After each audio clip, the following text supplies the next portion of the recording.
Washington, D.C., power flows through information.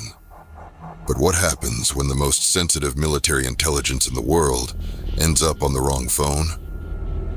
In the halls of power, a national security advisor makes a fatal miscalculation. On the other side of the world, a special forces team walks into a perfectly orchestrated trap. When the dust settles, 4 American soldiers are dead, 3 more captured.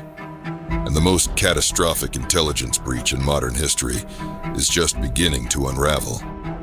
Signal Lost, a 6-part podcast thriller about betrayal, courage, and the devastating consequences of a world where even our most guarded communications are never truly secure.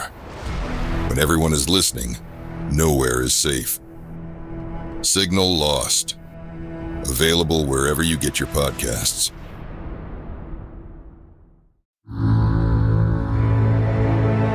Caloroga Shark Media.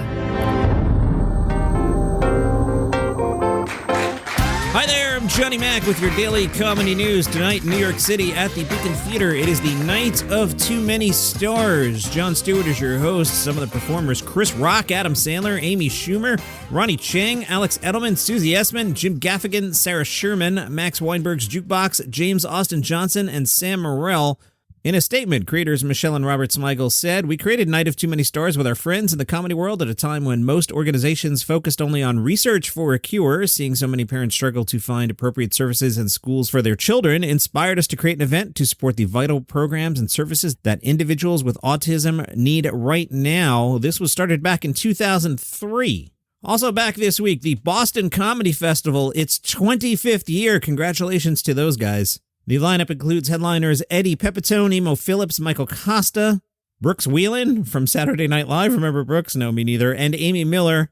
A bunch of stand-up contests, a benefit show for comedians affected by the fires in L.A., a diversity showcase, and a clean comedy show. Founder Jim McHugh says, "Every year we do stuff that works, and we do stuff that doesn't, and we just keep rolling along." I love that sentiment. If I recall correctly, Jim asked me to be a judge at the festival a long time ago. I had babies and couldn't go up to Boston to do it, but that would have been a lot of fun.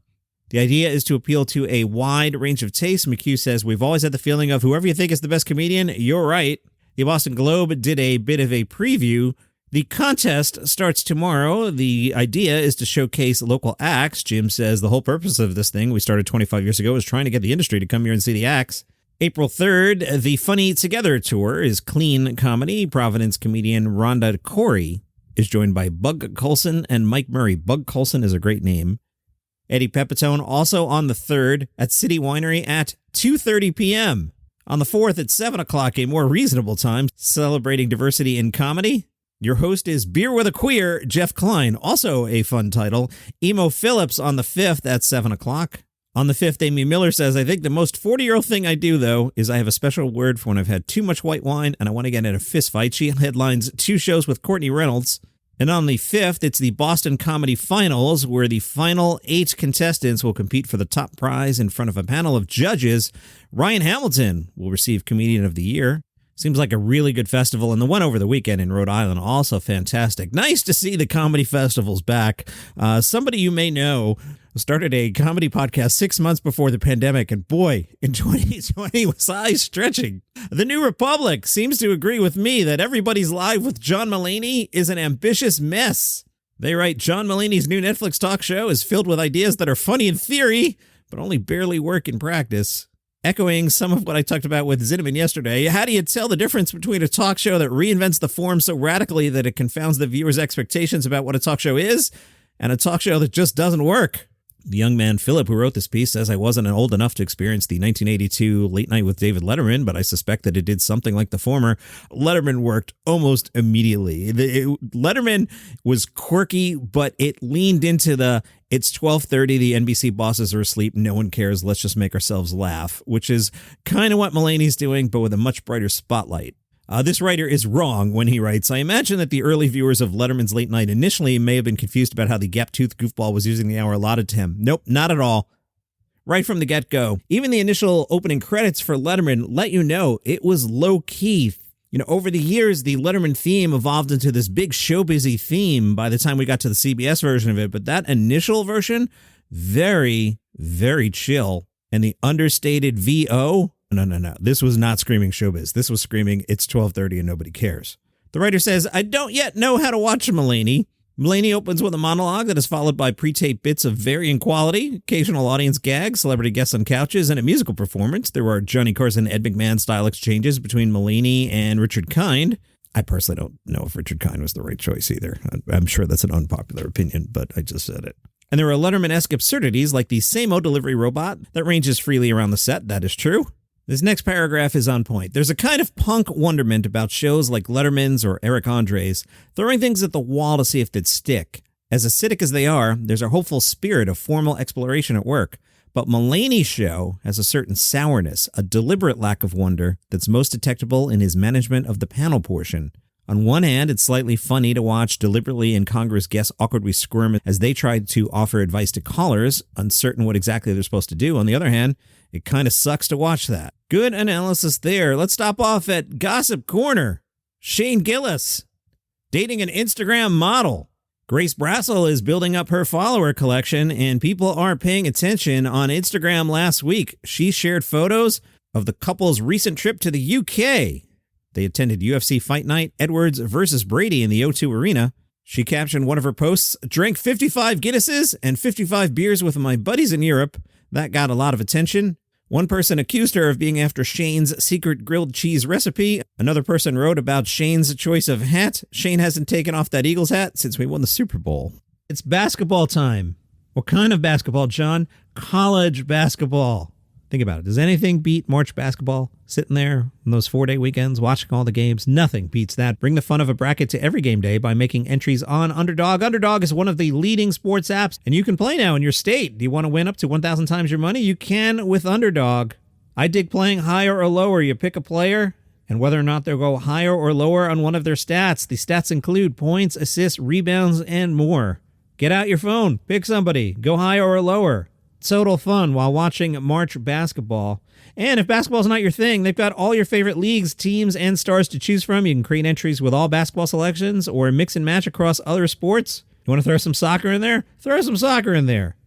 You can play with as little as $1. If you get everything right, you can win up to 1,000 times your money. So turn $1 into $1,000 with just your hoops knowledge, or perhaps your soccer knowledge. Download the Underdog app and sign up now using the promo code DCN to unlock a special offer of up to $1,000 in bonus credits when you make your first deposit. Join in on the fun when you sign up with promo code DCN. Claim your special offer today and get up to $1,000 in bonus credits instantly upon first deposit. Must be 18 plus, 19 plus, Alabama and Nebraska, 19 plus in Colorado for some games, 21 plus, Massachusetts and Arizona, and present in a state where Underdog Fantasy operates. Void where prohibited. Terms apply. Concerned with your play, call 1-800-GAMBLER or visit www.ncpgambling.org. Arizona, 1-800-NEXT-STEP, 1-800-639-8783, or text NEXT STEP to 53342. In New York, call the 24/7 HOPE line at 1-877-8-HOPE-NY or text HOPE-NY 467-369. Underdog app, promo code DCN. All right, you're not getting a 45-minute episode today. You got 3 in a row. We're back to normal. Andy Woodall has released a new album. It's his 7th comedy album called Beach Brain. He says it is his silliest album yet. Andy says, my hope is it will appeal to like-minded beach brains and give beach brains a little taste of life by the water. On the album, Andy explores the humor in second marriages, gaslighting, and buying toilet paper in bulk. I am working with Andy's publicist to have Andy on the show in a little bit. Yesterday, you heard Jason Zinnemann mention an Andy Kaufman documentary. The Guardian wrote about it. They point out Andy Kaufman constructed so many clever hoaxes to house his work that many assumed he must not have died young at the age of 35. Can I tell you, when I was at Sirius, I know I mention it every day. Sorry, it's a big chunk of my life. And I am hosting a comedy podcast. It's relevant. I was having lunch with Andy's brother, Michael Kaufman. Now, they're siblings, so Michael Kaufman obviously looks a little like Andy. And as I sat there letting my mind wander, looking at Michael Kaufman many years after Andy's death, I started to wonder, is it possible I'm sitting here with Andy Kaufman?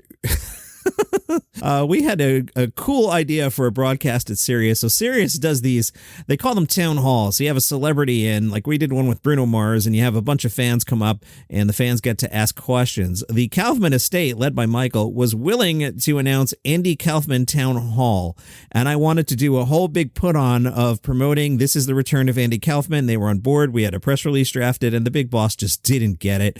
You know, I was planning on doing a live broadcast where we just drag this thing out as long long as possible. But again, Big Boss didn't get it, so it didn't happen. But I kept wondering, is this actually Andy sitting here with me? The new documentary is called Thank You Very Much. And the Guardian tells us it's upfront about how alienating Kaufman could be to audience members, to casual observers, even to coworkers, while at the same time never framing his work as pure endurance tests. There's a glee in his blurring the lines between reality and fiction, even when he does his best to hide it under voices or makeup. Thank You Very Much doesn't depend on the same old clips, and watching all of this Kaufman footage emphasizes how inimitable the man was. Funny sentence here. What's more difficult to replicate is Kaufman's dedication to his strangest whims. When Tim Heidecker passes away, it will probably not kick off a 30-year ambiguity over whether he's genuinely dead. Thank You Very Much is out in movie theaters in the United States. Out in Santa Monica, it's the Bergam Comedy Festival. The LA Times covered it. The lineup consists of 93% female-identifying, BIPOC, LGBTQ+ acts and other perspectives historically overlooked by gatekeepers in stand-up. They spoke with Joe Stetler, who's a third-grade teacher who lives with an incurable cancer. Joel says, comedy has become a way for me to sort it all out. My response has remained one of the few things I can control. Storytelling and stand-up have given me a space to turn something dark into something meaningful, not just for myself, but for audiences who know what it means to have life kick the door in. Among the highlights on Saturday, April 5th, an hour from Cameron Esposito with new material developed since she filmed her 4 Pills special. 4 Pills will be coming out on Dropout on April 11th. Oh, Dropout is the old college humor, this article tells me. Now I know what it is. Okay. And that is your comedy news for today. If you skipped the weekend for some reason, good stuff about Mitch Hedberg over the weekend. You might want to go back and check out both Saturday and Sunday's episodes if you are into Mitch Hedberg. Meet you here tomorrow. If you're fascinated by UFOs, aliens, ghosts, demons, cryptid creatures like Bigfoot, Chupacabra, and Mothman, then I have the show for you. The Paranormal 60 with Dave Schrader. Each week, we investigate different claims of the supernatural and try to shed light into the darkness, bringing you the top guests and experts from around the world. Enter the fray. Then join me, Dave Schrader, your host, as we investigate all aspects and claims of the supernatural and paranormal. Listen on all of your favorite podcast platforms: Good Pods, TuneIn, Pocket Casts, Deezer, Player FM, Amazon Music, Audible, Podcast Addict, Podchaser, Google Podcasts, CastBox, Spotify, iHeartRadio, and Apple Podcasts. The answers to life's biggest questions and miracles and mysteries awaits you. So join me each week, 2 brand new episodes of the best in paranormal podcasting, The Paranormal 60 with Dave Schrader.